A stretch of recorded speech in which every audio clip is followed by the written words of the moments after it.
apakah semua orang yang puasa bisa mendapatkan 4 kemuliaan tadi atau tidak? Ini poinnya. 4 itu kalau digabungkan jadi takwa namanya. Singkatnya, apakah semua orang puasa pasti bertakwa? Ya, tanya-tanyakan Al-Quran. Apa jawaban Allah di Al-Quran? Dijawab langsung di ayat Siyam. Al-Baqarah ayat 183. Ya ayyuhalladzina amanu kutiba alaikumus kama kutiba alal ladzina min la'allakum. Nah, kalimat tattaqun itu diawali dengan kata la'allakum. La'alla itu namanya harfut taraji. Saya ulang ya, di ilmu nahwu la'alla disebut harfut taraji. Al-Imam As-Suyuti berkomentar begini. Setiap ada satu harapan, keinginan besar yang ingin dicapai, tapi diawali dengan kata la'alla atau la'allakum, ini menunjukkan bahwa harapan itu, alhamdulillah, harapan itu tidak mungkin bisa dicapai kecuali dengan kesungguhan, keseriusan. Jadi ketika Allah menutup kalimat puasa, ayat puasa dengan kata la'allakum, seakan memberi kesan tidak semua orang puasa akan mendapatkan kenaikan takwa dan jaminan 4 kemuliaan tadi kecuali orang yang serius puasanya, orang yang sungguh-sungguh puasanya. Karena itulah untuk menunjukkan kesungguhan itu, bagian terakhir kita, Nabi memberikan 3 amalan utama. Saya akan bacakan dengan cepat 3 amalan utama yang dikuatkan oleh beliau kepada para sahabat sebelum tiba Ramadan dan sampai sekarang menjadi kurikulum Ramadan Nabi. Jadi kalau ibu bapak ingin mengeluarkan kurikulum Ramadan Nabi, nanti bikin agenda saat Ramadan. Ya, supaya nggak pusing nanti kalau masuk hari pertama apa yang dikerjakan, hari kedua apa yang dikerjakan, subuh apa, siang apa, sore apa. Cuman nanti saya berikan 3 yang pokok ini. Ada 3. 1, meningkatkan sholat. Saya ulang ya, meningkatkan apa? Sholat. Kalau meningkat secara singkatnya berarti bertambah dari yang sekedar fardu, tambah dengan apa? Sunnah. Maka dari sekarang keluarkan semua jenis sholat-sholat sunnah. Keluarkan dari sekarang apa saja, siang dan malamnya. Yang rawatib ada berapa rawatib? Rawatib 12. Ya, rawatib itu yang melekat dengan sholat fardu dan menentukan untuk memperbaiki sholat fardu. Menambah, jadi kalau kurang khusyuk ditambah dengan sunnahnya disebut rawatib. Bisa sebelum, bisa setelah sholat fardu. Ada 12 dari hadis Nabi SAW. Man shalla isnatai asyrata rak'atan, siapa yang sholat 12 rakaat fi yaumin wa lailatin, yang mengiringi sholat fardu siang dan malam, ya, bunyalahu bihinna baitun fil jannah, maka akan dibangunkan baginya satu rumah di surga kalau konsisten menunaikan 12 itu sampai meninggal dunia. Sahabat yang mendengar itu mengatakan kompak semuanya, sejak mendengar hadis itu kami usahakan istiqomah sampai meninggal tidak meninggalkannya. 12 itu 2 sebelum subuh, cepat. 4 sebelum zuhur, 2 setelah zuhur, 2 setelah maghrib, 2 setelah isya. 2 rakaat sebelum subuh, 4 rakaat sebelum zuhur. Kalau nggak bisa 4 rakaat karena terbatas waktunya, boleh 2 rakaat khusus untuk sebelum zuhur. Kalau nggak bisa 4, boleh berapa? 2. Dalilnya hadis Ibnu Umar radhiyallahu taala anhuma. Kata beliau, hafidtu asyra rakaatin, saya hafal 10 rakaat dari Nabi sallallahu alaihi wasallam salat sunnah. Maka menyebutkan sebelum zuhur 2 rakaat. Baik, jadi 12 ya, 2 sebelum subuh, 4 sebelum zuhur, 2 setelah zuhur, 2 setelah maghrib, 2 setelah isya. Ini yang disebut dengan rawatib. Jamak dari kata ratib. Di luar ini mutlak. Mutlak ini ada yang berdampingan dengan salat fardu, ada yang terpisah.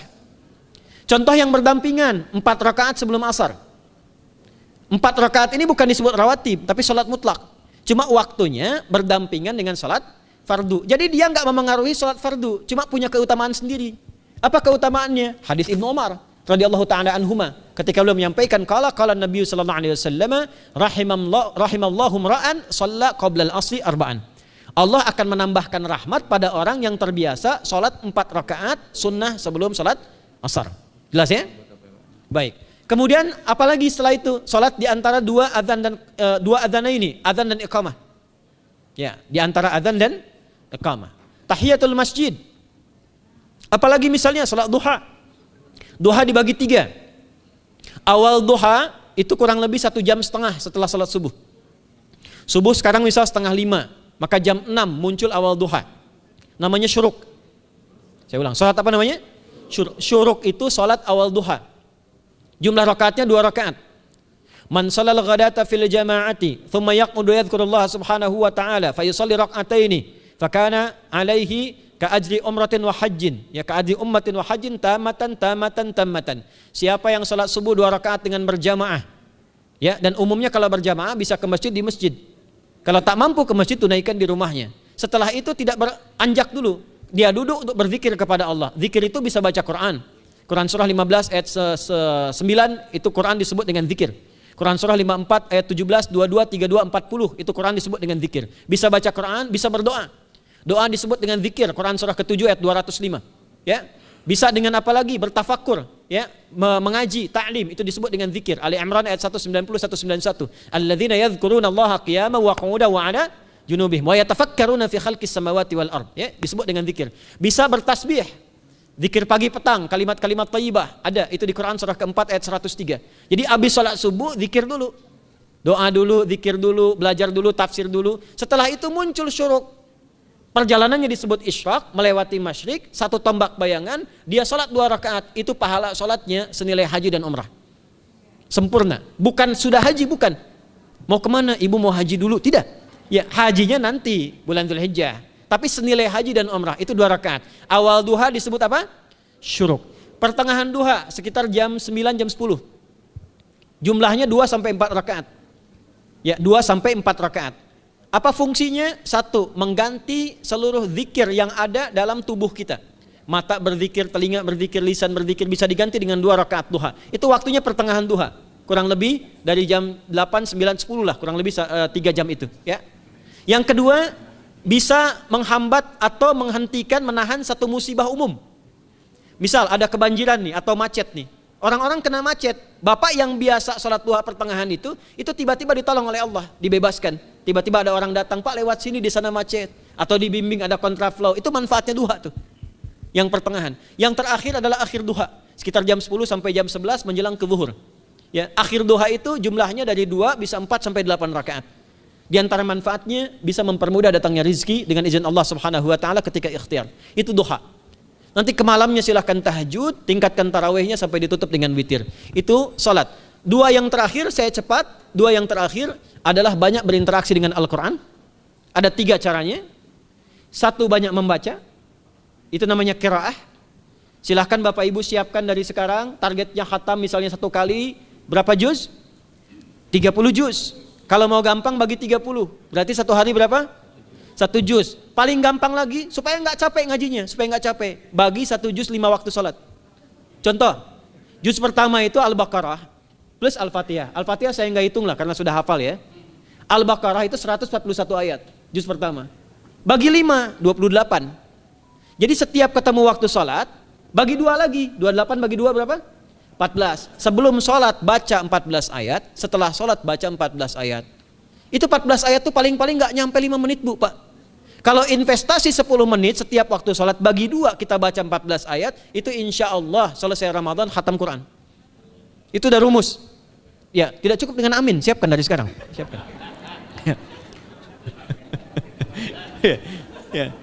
Kemudian mengkaji, kajian, tilawah. Itu tilawah itu di hadis Muslim pahalanya banyak. Ya, majtama'a qaumun fi baitin min buyutillahi. Ya, kita ngajinya Quran hadis ya, biar ya, lebih kuat dalilnya.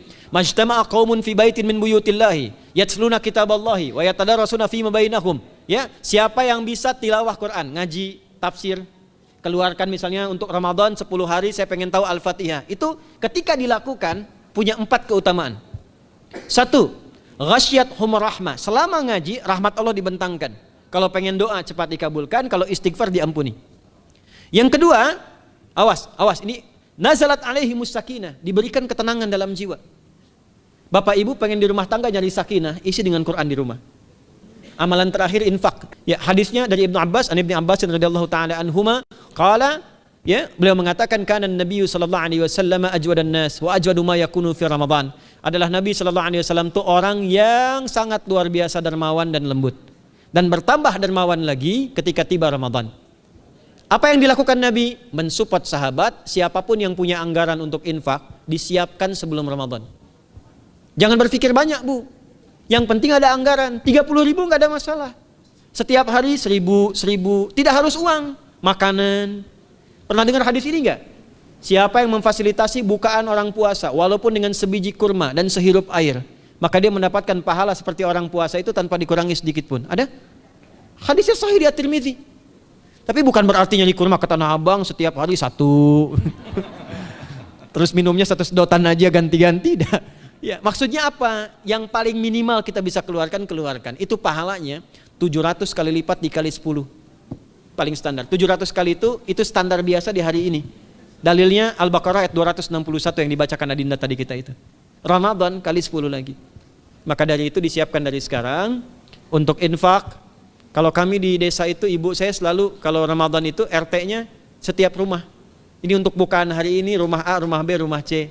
Bukaan besok rumah A, rumah B, rumah C. Boleh tuh di PWM Pak dipraktikkan. Ya, misalnya anggota perserikatan siapa dikasih kesempatan. Mungkin nanti yang lain kurmanya, yang ini misalnya jeruknya, yang ini ininya. Setiap ada bukaan ya kirim ke yatimnya, ya kemudian ke pondok-pondok asuhan Muhammadiyah yang tadi disebutkan sekian ribu itu, cari pahala. Ya, saya kira itu yang bisa saya sampaikan sampai dengan batas waktu yang diberikan. Semoga bermanfaat dan semoga Allah Subhanahu wa taala memberikan kemuliaan kepada kita semua, kesehatan, dan yang terakhir saya ingin sampaikan doa penting. Tolong hafalkan doa ini. Dan ini doa yang diajarkan Nabi menjelang Ramadan. Supaya mendapatkan kesehatan, kekuatan, keselamatan untuk beribadah saat Ramadan. Hadisnya di At-Tirmidzi nomor hadis 3254. Qala, langsung saja qala Nabi sallallahu alaihi wasallam. Allahumma